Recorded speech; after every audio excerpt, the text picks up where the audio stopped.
Tudo bem? Como é que é seu nome? Mariana. Prazer. Prazer. Que massa. Mariana acabou de me parar aqui, tava gravando. Gravando vídeo dessa semana. É. Ah, que massa, mano. Gratidão. Poxa, muito obrigada, tá? Que Verdade. isso. Pô, tamo Obrigada junto. por tudo mesmo, valeu. Tá vendo que o canal, o blog Se Joga a Cara tá de volta no ar? Uhum. Tem 12 pessoas escrevendo conteúdo lá. Ah, é? Maneiro. Montando um monte de dica, um monte de roteiro, informação de como juntar grana, enfim, tudo que você precisar saber pra você cair no mundo. Massa. Obrigada. Massa, Valeu, mano. tá? Fala pessoal, tudo tranquilo? No último mês viajando, muita gente me perguntou sobre o meu processo de espiritualidade, sobre o despertar espiritual, o que me aconteceu, por que eu trabalho com isso hoje, por que eu crio conteúdo sobre isso. E eu tive que repetir essa história algumas vezes para algumas pessoas que eu fui conhecendo no caminho, né? Eu tenho o vídeo completo aqui nesse canal contando sobre esse episódio que me aconteceu, mas já faz muito tempo que eu falei sobre isso, acho que vale a pena falar de novo. Tem alguns pontos dessa história toda que eu acabei não comentando porque, sei lá, fiquei um pouco sem graça de partilhar coisas que aconteceram até no meu corpo físico e que na época eu falei assim, não vou falar isso não, que isso já é...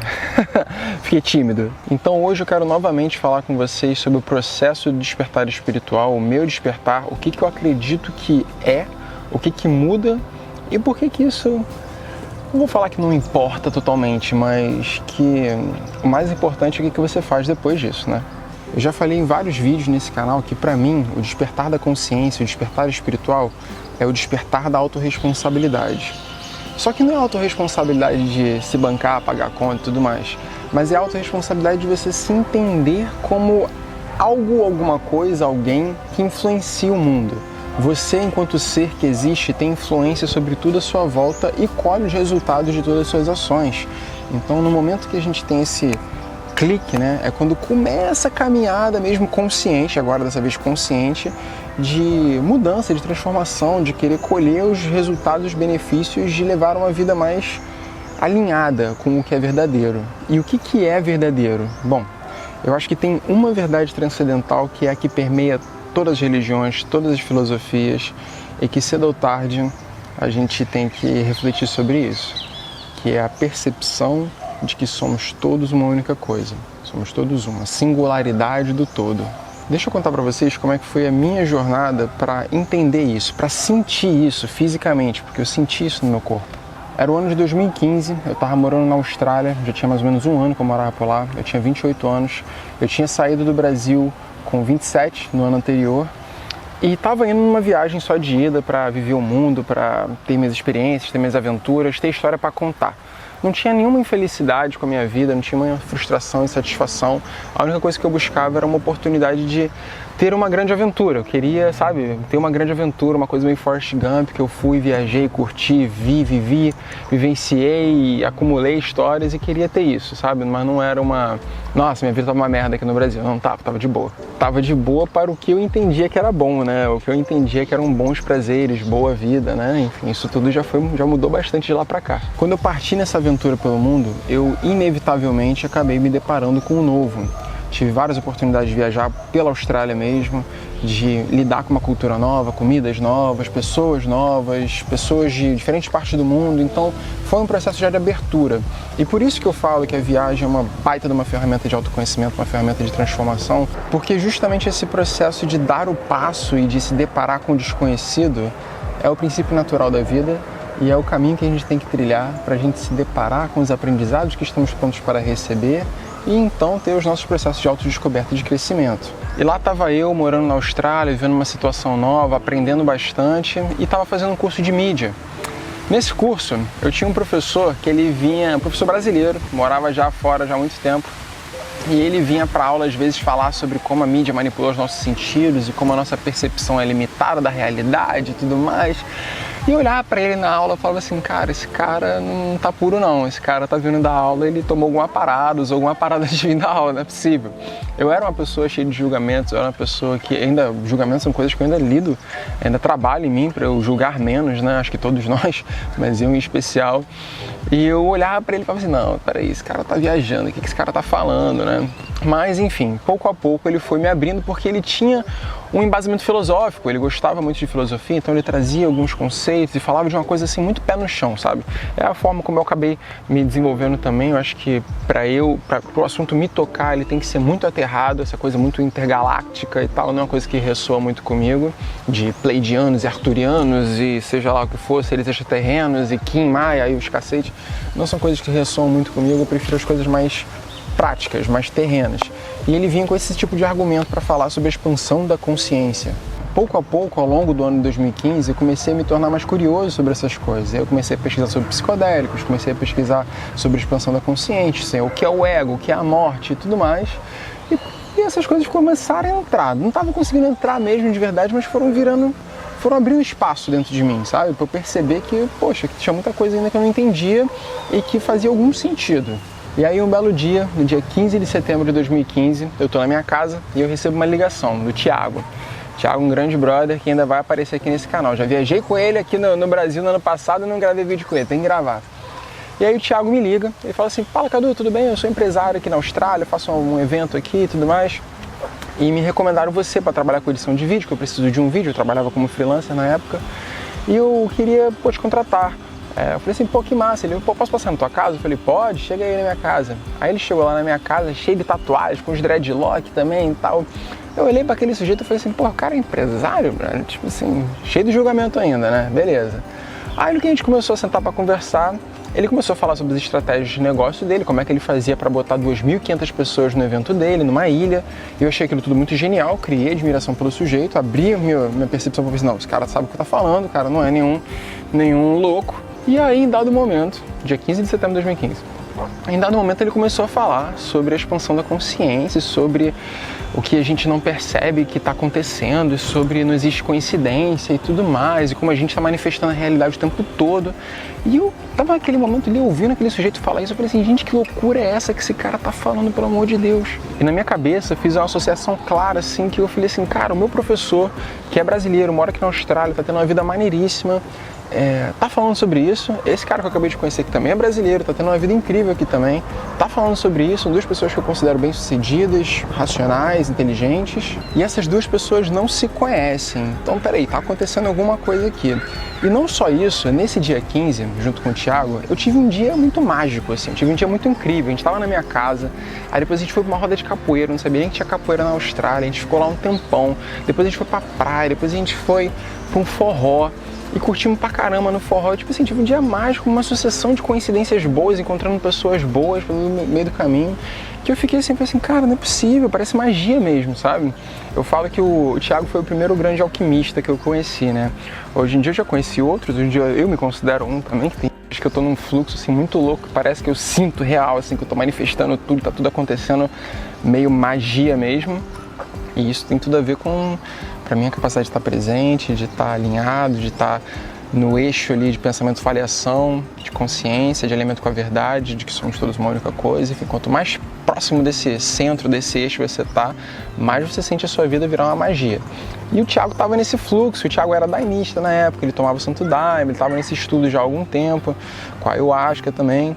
E aí ele falava bastante sobre isso, né? Hoje em dia ele nem faz mais, nem participa mais. Há uns anos, na verdade, que ele não faz. Mas na época ele estava bem nesse estudo, ele trouxe bastante essa visão que ele adquiriu dentro dessa caminhada, né? E aí que beleza, curti esse dia com ele, foi incrível. No dia seguinte eu acordei com uma sensação de que eu sou um ignorante. Falei assim, cara, essas duas pessoas estão falando sobre os mesmos assuntos, elas não se conhecem, as duas têm vidas que eu considero admiráveis, elas não me parecem ser viajandões assim das ideias, são pessoas bem aterradas, bem alinhadas e, poxa, eu que estou perdendo alguma coisa aqui, né? Eu que sou ignorante. E aí eu lembro que esse foi o primeiro dia que eu fiz um jejum inconsciente, um jejum de comida pelo menos, que de informação não foi.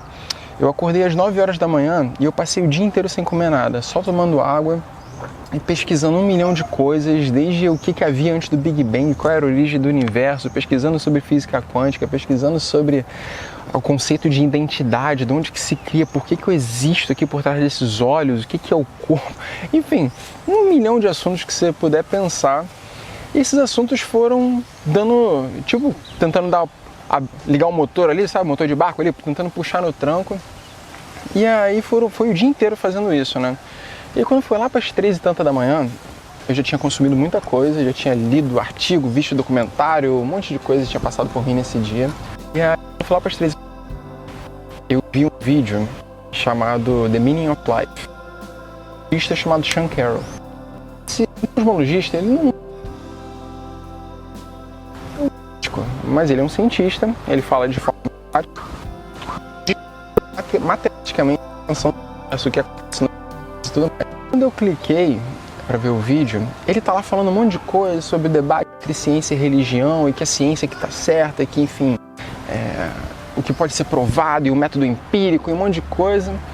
E teve um dado momento no vídeo que ele mandou a seguinte frase: no fim das contas, nós somos todos feitos de átomos. Nós somos todos feitos de células, que são feitas de moléculas, que são feitas de átomos. Quando ele falou essa frase, eu estava sentado no sofá com um notebook no meu colo e eu senti um formigamento, eu senti uma coisa no meio da minha coluna, subindo. Eu senti como se tivesse um bicho subindo pela minha coluna, mais ou menos da minha região lombar até a altura do meu coração. E aquilo ali me assustou. Eu nunca tinha sentido isso, eu achei que tinha um bicho no sofá, eu me levantei rápido, assim, pulei para fora do sofá e olhei para trás e não vi nenhum bicho, ver se tinha alguma coisa. E aí eu sentei de novo com o notebook no meu colo. E nisso que eu sentei com o notebook no meu colo, eu fiquei catatônico. Eu fiquei uns 5 minutos assim, parado olhando para o vazio. Não passava nada na minha cabeça. A única coisa que eu senti naquele momento, dentro da minha mente, né, o que estava acontecendo ali, era a sensação de unicidade. Eu conseguia entender o que é ser energia, o que é ser uma única coisa. Que papo é esse de que tudo é energia? Na hora foi assim, cara, parecia que tudo que eu já havia estudado na minha vida sobre ciência, na minha graduação em biologia, no meu mestrado em engenharia ambiental, na minha vida, os documentários, as coisas que eu gosto de consumir de ciência, e tudo que a gente cresce escutando falar sobre vidas passadas, espiritismo, religião cristã, entre outras coisas, estava de alguma forma fazendo sentido, estava falando a mesma língua, eu conseguia entender a interconexão desses assuntos, e aquilo ali questionava o que eu acreditava que eu sabia. Eu entendi o que ele quis dizer com tudo é feito de átomo e eu consegui ir até um pouco mais profundo nisso, consegui ir até um pouco mais longe. Isso aqui, galera, essa madeira aqui, isso aqui é feito de carbono, de nitrogênio, de ferro, de silício, de zinco, de uma pancada de outras coisas. Eu sou feito dessa mesma coisa. O ar que eu estou respirando é feito de oxigênio, de nitrogênio, de hidrogênio. Todos aqueles elementos lá da tabela periódica que a gente aprendeu no colégio, aquilo ali são modelos matemáticos. Aquilo ali você não consegue ver um átomo no microscópio, não existe microscópio para ver átomo. O átomo não é algo visível, ele é invisível.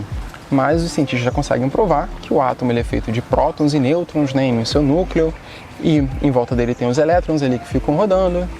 E aí que os prótons e nêutrons são feitos de quarks e de neutrinos e de fótons e não sei o que lá, e um monte de outras partículas subatômicas, que nada disso é visível, nada disso não é nada mais do que energia condensada vibrando em infinita velocidade que dá a ilusão de solidez, que juntando tudo isso dá mais ilusão de solidez, e aí juntando não sei quantos átomos dá uma molécula, e juntando não sei quantas moléculas dá uma célula, e por aí vai. Então assim, eu consegui entender o que é esse papo de que tudo é energia. Porque tudo que a gente compreende, e até as coisas que a gente não compreende, é composto dessa mesma substância. O ar que eu estou respirando aqui agora é o mesmo ar que você está respirando aí onde quer que você esteja.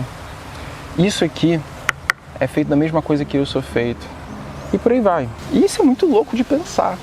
Só que o real é que naquela hora eu não pensei sobre isso.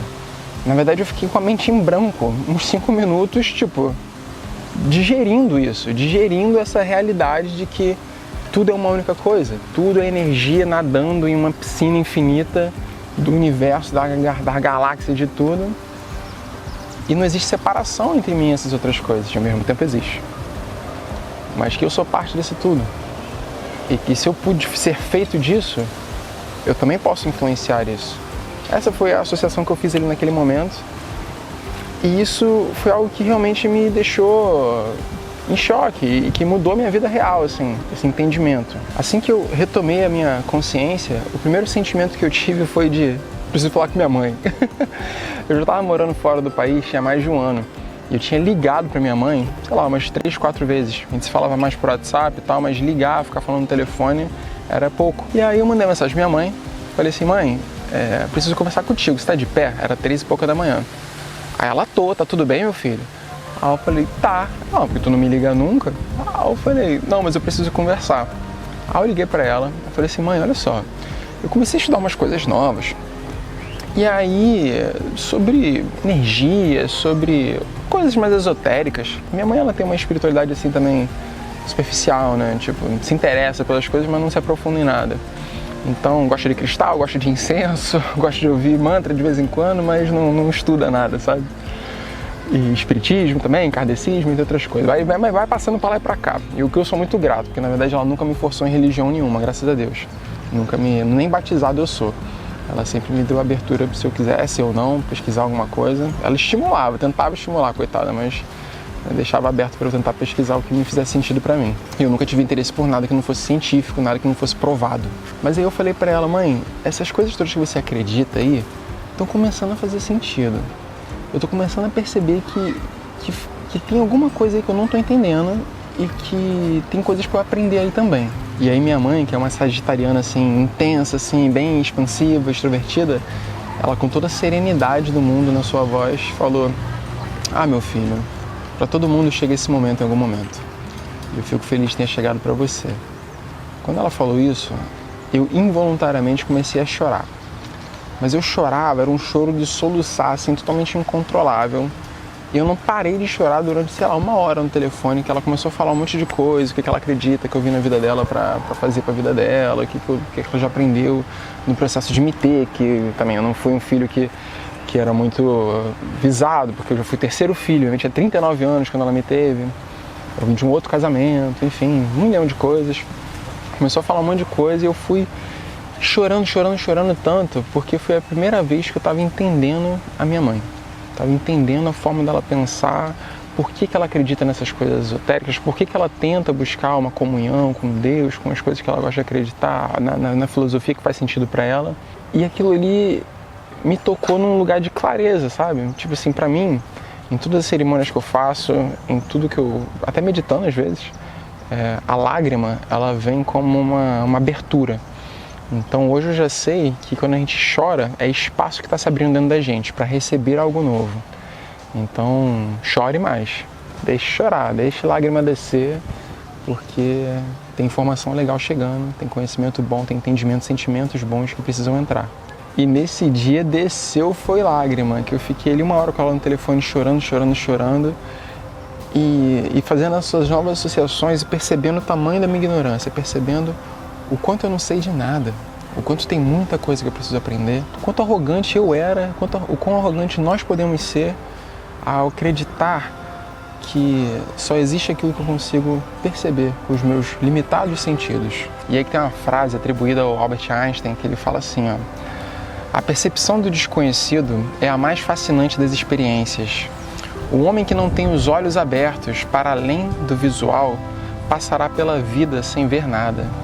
Entre várias outras frases incríveis de vários outros pensadores que trazem essa noção de que existe muito mais coisa acontecendo daquilo que os nossos olhos podem ver, ou até daquilo que as nossas tecnologias podem medir. E hoje, com um pouco mais de conhecimento, tendo já 5 anos aí desde esse episódio que iniciou-se essa jornada, já tendo estudado outras coisas, isso me remete, nesse episódio que me aconteceu, me remete ao estudo do Sutta Pitaka, uma das escrituras sagradas no budismo Theravada, que diz que existem 10 passos, 10 amarras que nós precisamos nos libertar para a iluminação. E o primeiro passo é Sakaya Ditti, que é a crença da personalidade, da identidade, que é acreditar que você é uma única coisa, né? Que você é isso aqui.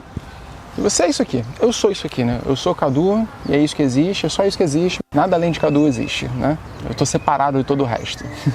Em várias outras tradições ou na caminhada espiritual de outros indivíduos, É muito claro esse primeiro clique, né, esse primeiro despertar, quando ele vem de uma maneira impactante, né, seja através de um trauma, de um aprendizado, de uma experiência psicodélica, de enteógeno, alguma coisa do tipo, essa percepção de que eu sou mais do que esse corpo, eu sou mais do que essa identidade. Em vários outros vídeos eu já falei sobre uma das minhas missões pessoais com esse projeto e com tudo que eu venho criando e quero criar ainda, que é de recuperação ou redescoberta do senso de fé, de união, de confiança de que tem um jogo acontecendo, tem um ecossistema inteiro que está acontecendo, você é parte disso, você não está separado disso, você tem responsabilidade enquanto peça dentro desse sistema, você influencia e recebe de volta suas influências nele,